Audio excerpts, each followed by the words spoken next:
Are you aware what phishing is? It is an act of sending fraud email that appears to be from a legitimate source, for example, a bank, a recruiter, or a credit card company. This is done to defraud by gaining sensitive personal information and bank account details from victim.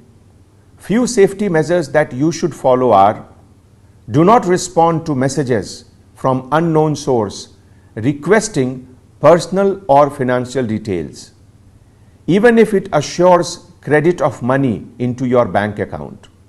Do not respond to suspicious emails or click on suspicious links.